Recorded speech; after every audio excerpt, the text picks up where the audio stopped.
高雄有一间幼稚园传出教保员拍囡仔的事件，有家长发现囡仔放学转来，面甲手拢有伤。囡仔讲是教保员甲拍的，惊甲唔敢去上课。目前学校已经甲专案通报教育局调查。 短短5分钟来监视画面倒边的查甫囡仔，红大力揪往黄色条仔后壁3摆，有意的竟然是教保员。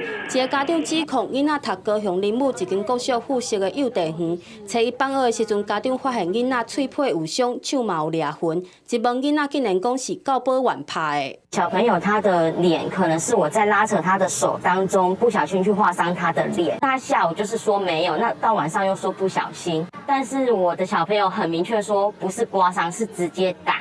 然后他就说：“是你的小朋友这样子说。”我说：“对，没有错。”他就说：“哦，是哦。”态度就是很消极。家长表示，一直到学校通报教育局，教保员才会室的，但坚持是扭手的时阵掠着伤，讲法反起反落。唔那安尼，家长调监视去了后，佮看到囡仔伫球场边互粗鲁扭来扭去。事后囡仔听到教保员就哭，而且拒绝上课，互家长真唔甘。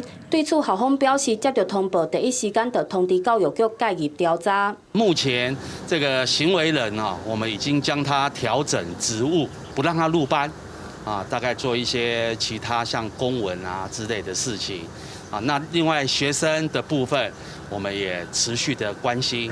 校方表示，这个教保员是今年8月才对其他的学校调过来，已经先调离班级。高雄教育局嘛表示会赶紧完成调查，若查证是事实，以轻则轻重相关会使对学校甲行为人罚60万，若轻则重大会使改聘行为人，而且1档到4档内还是终身袂使伫幼稚园服务。记者陈焕武、陈显坤高雄报道。